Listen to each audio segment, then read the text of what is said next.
Hey dude, you keep harping on about royalties being bad, but if projects don't have royalties, why should they keep building? Great question. There's a short answer: because they got a pile of funding up front from excited investors, and so they have a moral duty to use it productively to build something of value. But behind that question, there's something even more crucial, which cuts to the heart of the royalties debate. Is it even sensible or legitimate for NFT projects to rely on royalties as a sustainable source of income at all? Well, is it? Don't make me wait till the end of the video to find out. I won't pull the punch. I think the answer is a resounding no. It's totally wrong-headed and backwards in not just one but three ways. Keep watching to find out why I think this is.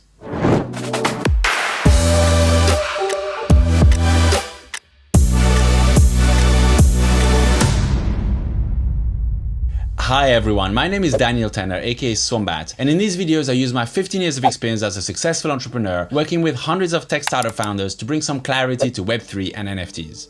So let's get straight to the matter. Why are royalties not a sensible way for projects to generate revenues? Well, first of all here, there's an important distinction to be made. Art projects are not the same as PFP projects. Here I'm talking about those projects with a few thousand roughly similar pictures, a pattern which was evolved over the last couple of years, pioneered by CryptoPunks and Basie. Art projects are different, and what I'm saying doesn't apply to those. But I'll also say, if a project involves a few thousand similar profile pictures, it's not an art project. It's a business that used NFTs for fundraising. And that's the first argument against royalties as revenues. Royalties is a term that comes from the creative world. The concept of royalties was invented to enable artists, authors, musicians, and so on to get paid by publishers who duplicated and distributed their works. In other words, they're one of the tools put in place to protect individuals from abusive businesses. It can reasonably be stretched to cover artists whose paintings are resold, though that's already straying away from the original intent. But when you try to stretch it to commercial projects, the snake starts eating its own tail. Royalties in PFP projects are not protecting individuals, they're clobbering individuals for the benefits of businesses. That's obviously backwards, and so means that royalties imposed by a business on individual trades as a business model just don't make sense. At the very least, they shouldn't be called royalties. A better name for them would be quite simply taxes. People don't call the 30% Apple App Store fee a royalty for good reason. The power distribution is the wrong way around. If a larger business entity is charging smaller players, or even individuals, for continued use of their products, that's a tax, not a royalty. And when framed like this, do you really think taxing their own investors can possibly be a sustainable model for a real business? Obviously not, especially since it results in misaligned incentives. Wait a minute, I thought that was one of the biggest arguments for royalties. It aligns incentives between holders and project teams. This is one of the most dumbfounding things I've heard on this topic because it's so blatantly false. Let's be clear, NFT project royalties completely misalign incentives between investors and project founders.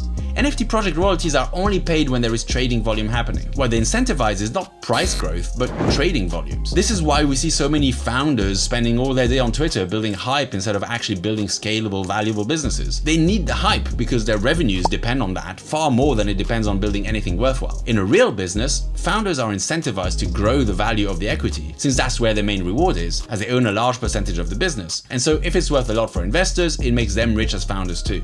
Incentives are totally aligned between founders, employees with stock, and investors. But in NFTs, it's more valuable for a project to create hype and drama than to build an actual product. This perversion was particularly visible in a case like Azuki, when its founder, who, by the way, despite this, is still running the project along with his team, showing that the NFT space has all the moral fiber of a bowl of wet noodles. So when Zagabond made a post sharing his past as a serial scammer, the price dropped through the floor. Everyone was selling and declaring the project dead. Then on a Twitter space, he doubled down on showing no remorse whatsoever for what he described as a learning experience. The floor continued to collapse. Were investors served by this?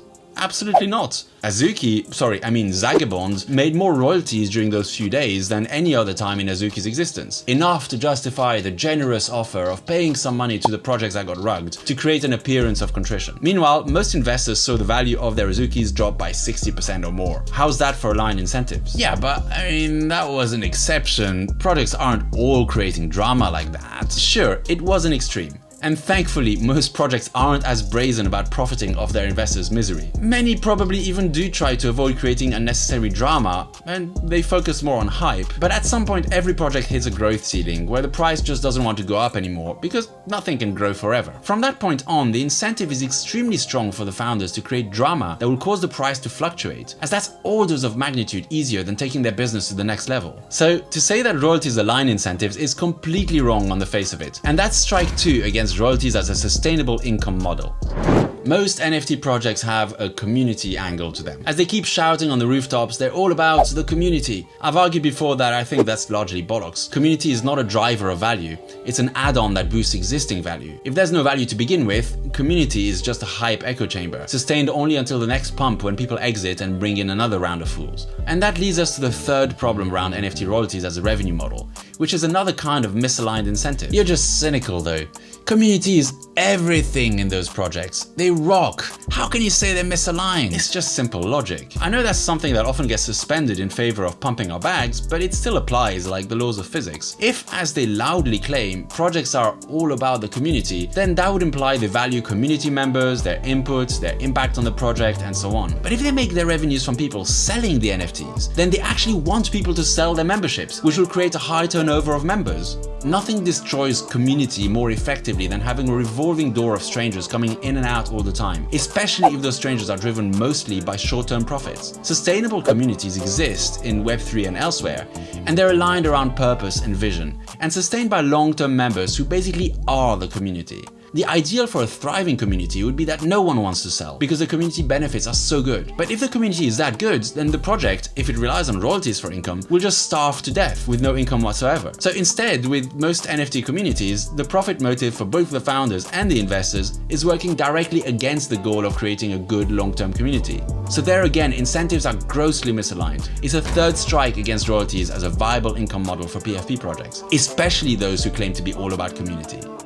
Royalties, or as I prefer to call them, transaction taxes, are a very bad business model for any NFT project. Luckily, the solution is already here before our eyes and has been for over a year. People already know and keep repeating that founders shouldn't spend their time obsessing about floor price. The same is true for volatility and trading volumes. Founders should be obsessing about finding product market fit and building a scalable business model. If the NFTs are correctly linked to the business's success, the NFT's price will then rise by itself. Trading volumes will take care of themselves. And if the NFT is so precious that no one is willing to sell it for years, well done, that means it's probably linked to a successful business or value proposition. It would be so weird in the traditional stock market if the CEO of Apple spent all their time trying to drum up trade in Apple shares to keep revenues flowing. In fact, more than weird, it would be illegal. In the NFT world, people have learned that founders shouldn't focus on the floor, but they haven't yet gotten to the more mature perspective, which is quite simply that project teams should not be focusing on the stock price at all, but on the long-term viability of the business that they're building. Public company CEOs end up having to worry a little bit about it because they can be fired by their shareholders, so they need to show good quarterly results. NFTs don't create that problem, so take advantage of this and stop worrying about the price of your NFTs. Instead, worry about the value that they provide to holders. That's what will make your investors profit. This means starting NFT projects in a completely different way than most people have so far. Typically, they begin with an NFT idea and then try to work backwards to a business. As I explain in this video, where I break down how I would go about designing a business with NFTs, this is the wrong way around. GM, and good luck.